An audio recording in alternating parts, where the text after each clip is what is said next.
여러분 안녕하십니까? 여수 MBC 뉴스투데이입니다. 김영록 전남도지사가 민선 7기 공약 추진을 위한 첫 조직 개편을 단행합니다. 전라남도가 최근 입법 예고한 조직 개편안을 보면 선임본부인 일자리 정책본부와 인구 청년 정책관, 섬해양 정책관을 각각 신설하고 본청에 있던 산림산업과를 동부지역본부로 이관합니다. 또 경제과학국은 경제에너지국, 농림축산식품국은 농축산식품국, 건설도시국은 건설교통국, 해양수산과학원은 해양수산기술원으로 각각 명칭이 변경됩니다. 전남도는 오는 8일까지 이번 조례에 대한 의견을 수렴한 뒤 도의회 의결과 행자부 심의를 거쳐 다음 달 초 공포할 예정입니다. 민선 7기 각 자치단체의 시정 방향과 과제를 짚어보는 기획보도입니다. 오늘은 순천시인데요. 새로운 인물론을 토대로 지역민의 기대치도 커지고 있는 가운데 허석시장의 다양한 정책적 시도가 본격적인 시험대에 오르게 됐습니다. 김종수 기자가 보도합니다. 허석시장은 선거 때부터 지역경제 살리기에 초점을 맞춰 경기 침체에 대응하겠다는 뜻을 밝혀왔습니다. 우선 민선 7기 순천시는 과감한 청년정책 추진으로 지역경제에 활력을 불어넣을 계획입니다. 청년수당 지급과 창업보육센터 설치 등 인재 유입을 위한 정책적 지원으로 청년이 돌아오는 순천을 구사하고 있습니다. 이로 인해 청년 인구 증가와 일자리 창출, 지역경기 회복 등 선순환 구조를 만들겠다는 겁니다. 그러나 청년 인구 감소와 청년 실업률 상승이란 악재 속에 시 재정 투입을 통한 단기적 성과에만 그치지 않도록 해안도 필요해 보입니다. 지역의 신성장 동력인 관광 분야에서도 순천시는 다양한 시도를 이어갑니다. 국가 정원이란 상징적 콘텐츠 외에 지역 내 유적을 연결하는 유니버설 디자인과 국내 최대 규모의 야시장 구축 등의 본 궤도에 오를지도 관심납니다. 관광 활성화가 원도심 개발과 도심 균형 발전에 축이 될 수 있는 만큼 주민들이 공감할 수 있는 신중한 접근이 요구되고 있습니다. 광양만권 중심 도시로 발돋움하기 위한 허석시장의 역할도 주목됩니다. 선거 때부터 여당 소속 단체장 후보들과 협력 강화를 약속했지만 관내에서 유일하게 여당 시장으로 당선돼 당적에 상관없이 지역 발전을 위한 유기적인 연대가 과제로 남았습니다. 새로운 인물론을 토대로 유권자들의 기대를 안고 출발하게 된 민선 7기 순천시. 새로운 순천, 시민과 함께란 닻을 올리고 시작한 4년간의 항해가 순탄한 여정으로 이어질지 시 행정에 거는 지역민들의 기대가 커지고 있습니다. MBC 뉴스 김종수입니다. 포스코 광양제철소가 단일 제철소로는 세계 처음으로 30년 만에 열연코일 생산 누계 4억 톤을 달성했습니다. 광양제철소는 지난 1987년 제1열연공장을 준공한 이후 31년 5개월 만에 단일 제철소로는 처음으로 누계 4억 톤의 열연코일 생산량을 기록했다고 밝혔습니다. 이번에 달성한 누계 생산량은 1톤 규모의 승용차를 4억 대가량 생산하고 지구를 300여 바퀴 돌 수 있는 길입니다. 얼마 전 순천의 유기견 보호소에 이어 이번에는 여수의 한 개 농장에서 끔찍한 동물 학대가 벌어졌습니다.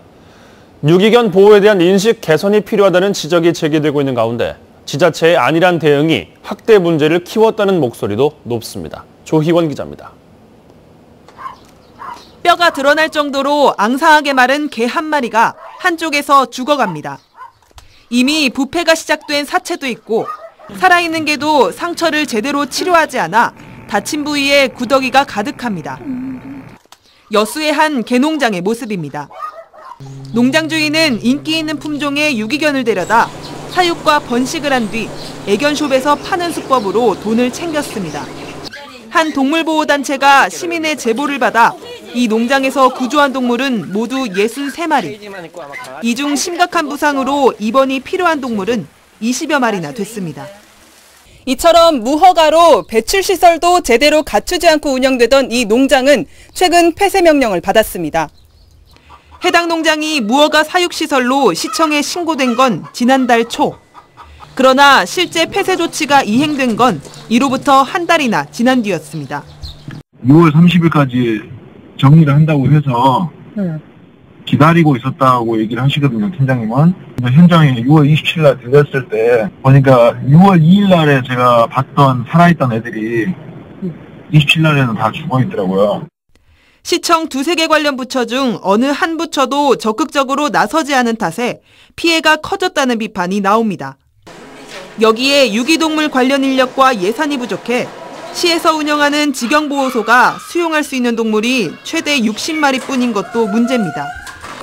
당장 이번에 구조된 동물 대다수도 개인 자원봉사자와 동물보호단체가 사비를 들여 보살피고 있는 실정입니다.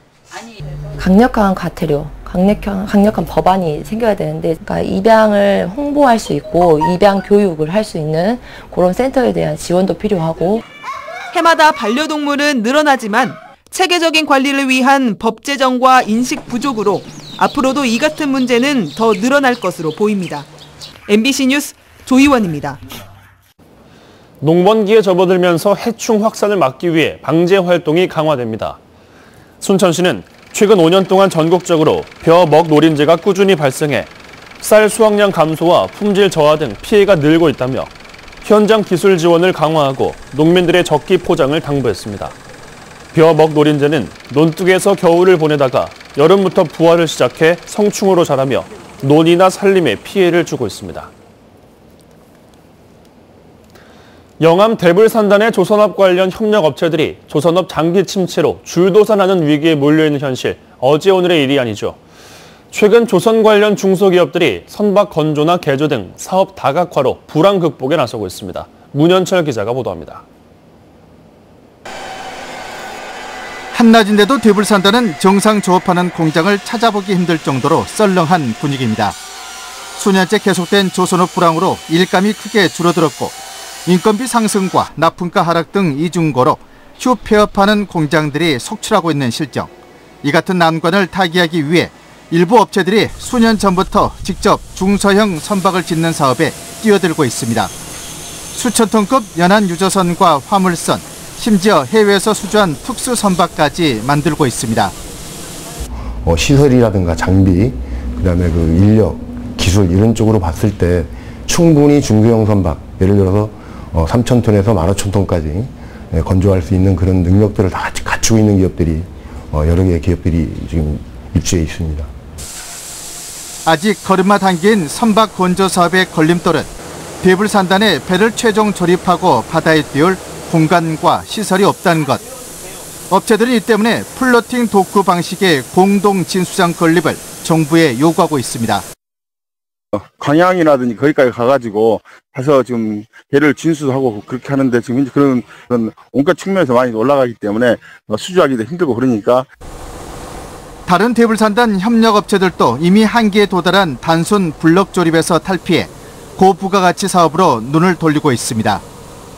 국내에선 불모지나 다름없는 알루미늄 선박 건조를 위한 조합을 결성했고 선박 개조 사업이란 틈새 시장도 열고 있습니다.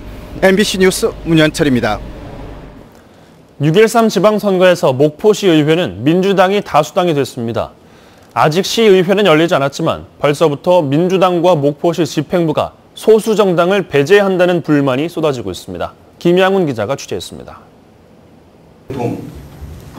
지난 2일 열린 목포시 재난대책회의, 시장을 비롯한 간부 공무원들이 태풍 대비 상황을 점검하고 있습니다. 회의장 안쪽에는 목포시의원 등이 앉아 있는데 모두 민주당 소속입니다. 너무 당속도 있고 그런 회의를 한다고 해서 이왕이면 동문하는 게 낫지 않을까. 타 정당 소속 시의원들이 재난 상황을 외면했다는 비난이 쏟아지고 있는데 의원들은 참석 연락조차 받지 않았다며 억울해합니다.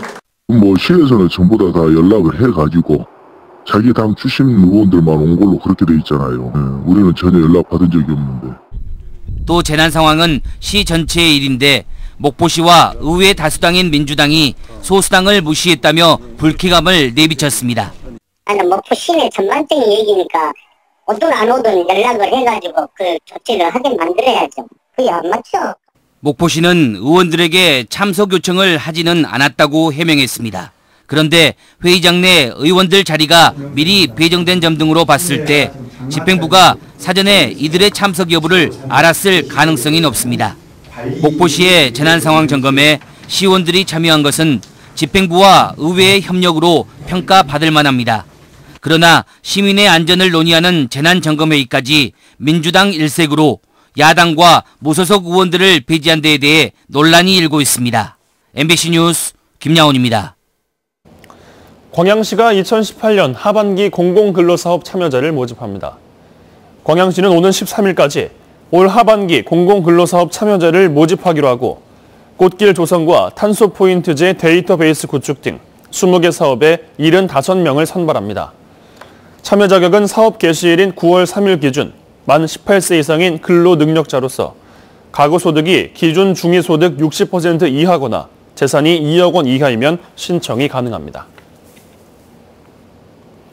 순천대가 정부의 대학 기본역량 진단평가 1단계 결과에 맞춰 이의 신청을 했지만 받아들여지지 않은 것으로 알려졌습니다. 교육부는 지난달 말까지 예비 자율개선대학에 포함되지 않은 대학들을 대상으로 이의 신청을 접수해 순천대를 포함한 60곳의 대학들이 신청했지만 신천대학 모두 받아들여지지 않았습니다. 이에 따라 순천대는 오는 11일까지 관련 보고서를 제출하기로 했습니다. 곳곳에 비가 내리고 있습니다. 강원도는 새벽부터 국지적인 소나기가 쏟아지고 있고요. 서울과 경기 남부 일부 지방에도 약한 비가 오락가락 내리고 있습니다. 남부 지방은 기압골의 영향으로 비가 내리고 있는데 경남 합천과 진주 등지에는 호우주의보가 내려져 있습니다. 지금 비가 오지 않는 지역에서도 오늘 출근길에는 우산을 준비하시는 게 좋겠습니다. 남부지방의 비는 오전 중에 그칠 텐데요. 전라도와 경남지방에 5에서 40mm가량 오겠습니다. 하지만 오후부터는 대기 불안정이 심해지면서 서울 등 내륙 많은 지역에 갑작스러운 소나기가 쏟아질 수 있겠습니다. 소나기 예상 강우량은 10에서 60mm가량으로 많겠고요. 소나기가 오는 지역에서는 벼락이 치거나 돌풍이 부는 등 요란스럽게 오겠습니다. 오늘도 서쪽 지방은 더위가 계속되겠습니다. 서울의 낮 기온이 29도, 광주 30도 등으로 서쪽 곳곳은 30도 안팎까지 기온이 오르겠습니다. 반면 동해안 지방은 동풍이 불어들면서 속초의 낮 기온이 22도 선에 머물러 선선하겠습니다. 오늘 전국 곳곳에 오후부터 밤 사이에 소나기가 오겠습니다. 미세먼지 농도는 전국에서 보통에서 좋음 단계로 공기가 깨끗하겠습니다. 현재 서울의 기온은 23.5도, 전주 23도, 창원 22도 안팎으로 어제 아침과 대체로 비슷한 기온 분포를 보이고 있고요.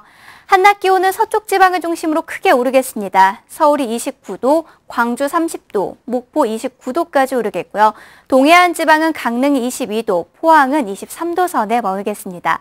장맛비는 당분간 제주도를 중심으로만 오락가락 내리다가 월요일쯤에는 전국적으로 비를 뿌리겠습니다. 날씨였습니다.